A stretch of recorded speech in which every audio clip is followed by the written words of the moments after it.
हम सब जग घूमिया थारे जैसा ना कोई। अरिहंताणां ओम नमो अरिहंताणं। अरिहंताणां ओम नमो अरिहंताणं। नमो नमो अरिहंताणं। नमो नमो अरिहंताणं। अरिहंत परमात्मा महाविधि क्षेत्र में विराजमान, जिनकी अनंत अनंत कृपा हम सब पर बरस रही है, उस परमपिता परमात्मा देवादिदेव क्षमा शर्मन त्रिलोकीनाथ के चरण सरोजों में अनंत अनंत आस्था के साथ नमन वंदन प्रार्थना कृतज्ञता के भाव। शासनपति भगवान महावीर, जिनका धर्म शासन धर्म संग धर्म तीर्थ में हम सब धर्म का अमृत पान कर रहे हैं, उस प्रभु की साधना को, प्रभु के ज्ञान को, प्रभु के ध्यान को, क्षमा और मैत्री को अनंत अनंत नमः। भगवान महावीर की अंतिम वाणी का पारायण हो रहा है। उत्तराधियन सूत्र के समग्र पराक्रम में विषय चला हुआ है। आज विषय है प्रायश्चित। चित्त की क्रियाओं का अवलोकन करना, उनको अच्छी तरह से देखना। प्रभु से पूछा गया, भन्ते प्रायश्चित करने न भन्ते जीवे किम चुनई। हे भगवान, प्रायश्चित करने से किस फल की प्राप्ति होती है? प्रायश्चित करने न पाप कम विश्वहिंग जनई निरअय्यारे आविर्भवई सम्मं च न प्रायश्चित्तं परिवज्यमाने मग्गं च मग्ग फलं च विश्वये अयार फलं च आरोह्ये। प्रायश्चित द्वारा जीव पाप कर्म की विशुद्धि करता है और व्रतों में लगे हुए अतिचारों से रहित हो जाता है। जो प्रायश्चित करते हैं, जो भी व्यक्ति को जीवन में पाप लगे होते हैं, उनकी शुद्धि हो जाती है। और व्रत जो ग्रहण की है, चाहे मूल व्रत है चाहे अनुव्रत है, उसके जो अतिचार अतिक्रम व्यतिक्रम अतिचार अनाचार जो दोष लगे होते हैं, उनसे वो रहित हो जाता है। सम्यक प्रकार से प्रायश्चित करने वाला साधक मार्ग समकत और मार्ग फल ज्ञान को निर्मल कर लेता है। आचार एवं आचार फल मोक्ष को साधना कर लेता है, सत्य को प्राप्त करता है और ज्ञान को प्राप्त करता हुआ मोक्ष की आराधना कर लेता है। भूल करना, भूल करने से व्यक्ति छोटा नहीं होता है। भूल को छिपाने से या भूल पर अहंकार करने से व्यक्ति बहुत छोटा हो जाता है। कहा गया है टू फॉरगिव इज डिवाइन, तो इट इज ह्यूमन, इंसान है, गलती होना स्वाभाविक है। हमें अरिहंत नहीं बने, हम सिद्ध नहीं हुए, गलती है, हो सकती है, तो भूल हो गई, उससे व्यक्ति छोटा नहीं होता। परंतु भूल करके उसको छुपाए और उस पर अहंकार करे तो व्यक्ति बहुत बहुत छोटा हो जाता है और वह व्यक्ति समग्र कुल का विनाश कर देता है। इसका उदाहरण रावण हमारे सामने है। रावण ने सीता का अपहरण किया, बहुत बड़ी भूल की। जब वो रावण, उसकी शूर्पणखा ने, बहन ने उसको सारी बात बताई। शुरुआत तो शूर्पणखा से हुई। शूर्पणखा वहाँ गई, वो चंचल स्वभाव की थी। पहले लक्ष्मण के पास जाती है कि मैं तेरे से शादी करना चाहती हूँ। लक्ष्मण ने मना कर दिया। फिर राम के पास जाती है, बहुत कुछ कहती है, तो कहते हैं लक्ष्मण ने उसकी नाक काट ली। नाक काटी यानी कि कुछ भी किया होगा। तो वो शूर्पणखा रावण के दरबार में आती है कि मेरी ऐसी बेइज्जती कर दी, ये कर दिया। रावण को गुस्सा आ जाता है। फिर उसने सीता के बारे में जिक्र कर दिया कि उनके पास ऐसी पत्नी है सीता, तुम्हारे पास तो कुछ ऐसा रानी है ही नहीं। तो रावण का अहंकार और वासना जागृत हो जाती है। उसका मूल कारण उसने उसको, जब रावण सीता को लेने के लिए तैयार हुआ तो उसकी पत्नी मंदोदरी, जब वो मुकुट उसने उतार दिया और राशि वस्त्र भी उतार दिए और राख मलने भस्म मलने लगा और कमंडलू लेने लगा, तो मंदोदरी ने कहा, पतिदेव अभी सीता आई आपके पास नहीं, अभी आपको विचार आया है तो आपको एक भिखारी बना दिया, एक मंगा बना दिया, कमंडलू हाथ में ले लिया और भस्म शरीर पे लगा दी। जब वो आ गई तो तुम्हारा क्या हाल होगा। बहुत समझाया पत्नी ने, मंदोदरी ने कहा, रावण नहीं माना। कुंभकर्ण ने भी समझाया कि भाई ये ठीक नहीं है। भाइयों ने, पत्नी ने, बेटों ने, सब ने समझाया। रावण का तो अहंकार बढ़ गया कि मेरे सामने कौन सकता है। रावण नीतिवान था, कुशल था, बहुत बड़ा विद्वान था, तार्किक था, विद्वान था, कुशल राजनीतिक था और कहते हैं काल को भी बस में कर रखा था। रावण ने किसी की नहीं सुनी, आखिर सीता को अपहरण करके अशोक वृक्ष के पास रख दिया। और आखिर फिर क्या, युद्ध हुआ। और युद्ध होने से पहले भी राम ने समझौते के लिए काफ़ी कुछ कहा, पर वो मानने को तैयार ही नहीं। वो कहते ये बनवासी छोकरे मेरा क्या कर लेंगे, मेरे पास इतनी शक्ति है, ये है वो है। युद्ध हुआ, भयंकर युद्ध हुआ, आखिर रावण मारा गया। यदि रावण सीता को लाने के बाद प्रायश्चित कर लेता, वापस लौटा देता, तो ना तो युद्ध होता, ना रावण का इतना नाम खराब होता। एक भूल सीता के लिए उसने की, परंतु रावण ने क्या नहीं किया, प्रायश्चित नहीं किया। प्रायश्चित ना करने से उसका अहंकार बढ़ता गया और आगे बढ़ करके विश्व के सामने है कि रावण इतना बड़ा नीतिकार, बलवान, बलशाली, सब कुछ उसके पास था, परंतु कोई उसको बचा नहीं पाया।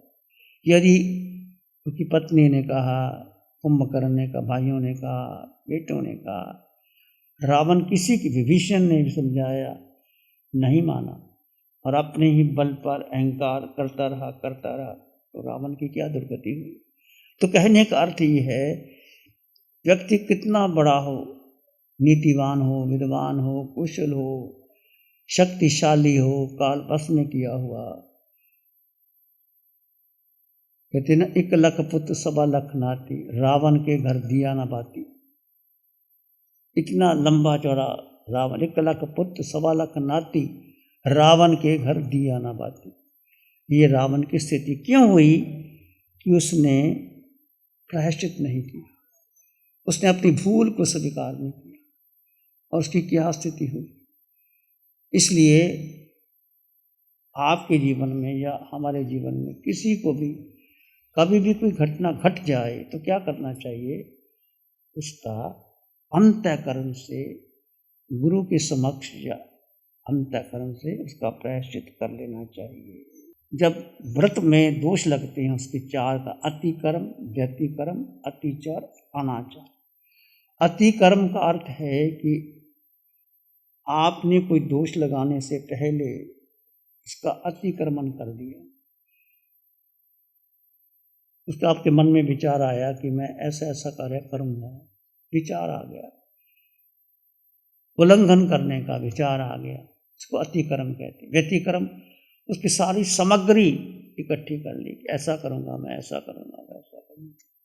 और अतिचार, उसका एक अंश कर डाला और अनाचार पूर्ण समाप्त कर दिए। ऐसे व्रतों में कोई भी व्रत, जैसे मन में आपने उपवास किया, बहुत प्यास लगी तो आपने क्या किया, चल पानी पी लेते हैं, विचार किया, अभी तक पिया नहीं, कौन को दिखता है, किसी को क्या पता है, एग्जाम्पल की बात है। तो पानी आपके सामने पड़ा है, आपके मन में विचार आ गया, विचार भी अनातिक्रम है। आपने उपवास किया, भूख लगी, प्यास लगी, तो क्या आप पानी पियोगे? क्या रोटी खाओगे? नहीं खाओगे ना, नहीं खाओगे। पर उसके पर विचार भी आना तो यह अतिक्रम हो गया। विचार भी आना, जब उपवास कर लिया तो भोजन की पानी की याद नहीं आई, कुछ भी हो जाए आज तो लेना नहीं, ये पत्थर की लकीर हो जाती। अतिक्रम माने आपने विचार किया, चलो देखते हैं, बहुत प्यास लगी है, किसी को क्या पता पानी पड़ा हुआ है। व्यतिक्रम क्या किया? सारी सामग्री जुटा ली। पानी पीना तो कैसे पानी पिएंगे, कहाँ लाएंगे, उसकी सामग्री पानी का तैयारी कर ली। अतिचार एक आंशिक थोड़ा सा ले लिया, और अनाचार उसको ही डाला। जैसे हर कार्य के बारे में एक एग्जाम्पल है, कोई भी कार्य शुरू करते हुए अतिक्रम होता है, उसको हम अतिक्रमण करते हैं। फिर व्यतिक्रम से सामग्री इकट्ठी करते हैं, फिर अनाचार अतिचार एक हिस्सा कर डालते हैं, फिर अनाचार पूर्ण कर देते हैं। इसलिए 4 प्रकार के अतिचार लगते हैं दूसरों में, तो ये बचना चाहिए। प्रायश्चित क्यों होता है? जिन आज्ञा के विपरीत भगवान की वाणी के प्रति अटल श्रद्धा रखना। आपको समझ में नहीं आती अलग बात है, परंतु शंकाशील नहीं होना। कैसे हो सकता है? भगवान तीनों लोगों को कैसे जान सकते हैं, कैसे देख सकते हैं? ऐसा कुछ लिखा हुआ होता नहीं। जैसे भगवान ने कहा अनंत जीव ने गोद में है, भगवान ने कहा अनंत आत्माएं हैं, हाँ, तो शंका कर लिया, इससे आपको दोष लगता है। जिन आज्ञा के विपरीत श्रद्धा करना और उसकी प्ररूपणा करना और उसकी प्रवृत्ति कर देना, ये प्रायश्चित होता है इसमें। जिन वाणी के प्रति रत्ती भर भी शंका नहीं लाना, कुछ भी हो जाए, आपको समझ में नहीं अलग बात है, परंतु भगवान की वाणी सत्य है। तो कौन प्रायश्चित कर सकता है?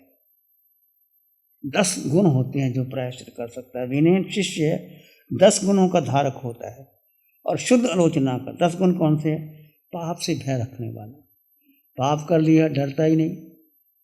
प्यारी गुरुवाणी है, बड़ी ही सुहानी है।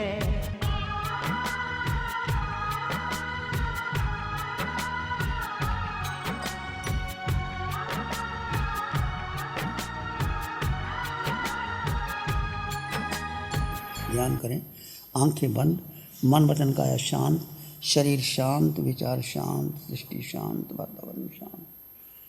सिर के सिरे से पांव के अंगूठे तक अपने भीतर शुद्ध चेतना का एहसास कीजिए। तुम केवल केवल केवल आत्मा, आकार में निराकार आत्मा। ये जड़ शरीर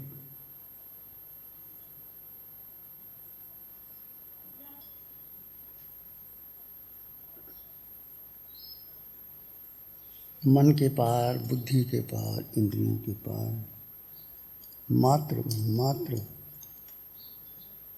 अपने में स्थित रहे, बाकी सब छोड़ दो। अपने भीतर मंगल का भाव लाएं। मन मानस में प्यार ही उर्मिल उर्मिल हो, रोम रोम से ध्वनि उठे, जन जन मंगल हो। सबका मंगल हो,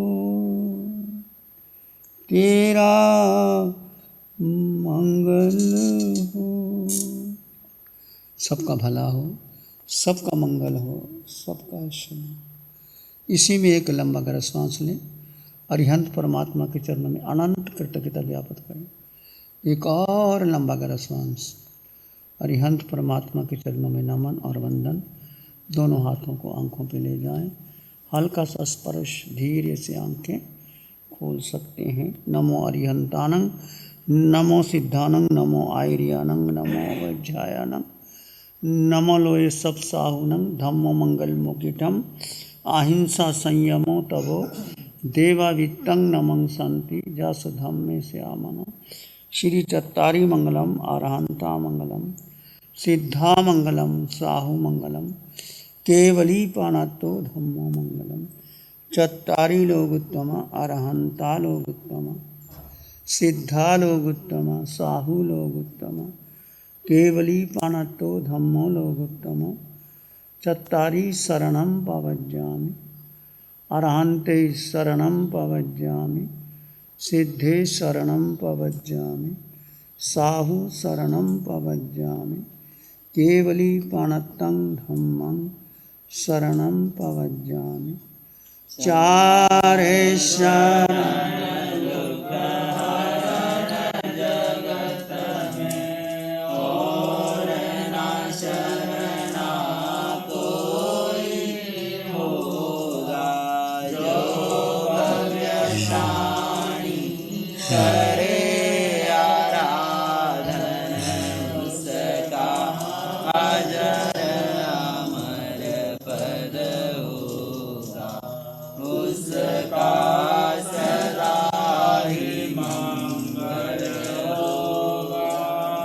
साठ सालों से अधिक समय से KGOC ग्रुप अपने हाई प्रिसिशन प्रोडक्ट्स जैसे staplers, staples, staple removers, paper punch, gun tacker, tape tool, pneumatic tool, industrial staples, stitch wire, scissor और किचन में यूज होने वाले कुछ प्रोडक्ट्स जैसे नाइफ, पीलर्स इत्यादि के द्वारा दुनिया के कंज्यूमर्स और अन्य बिजनेस पार्टनर्स को अपनी प्रोडक्टिविटी, एफिशिएंसी और क्रिएटिविटी निखारने में मदद कर रहा है।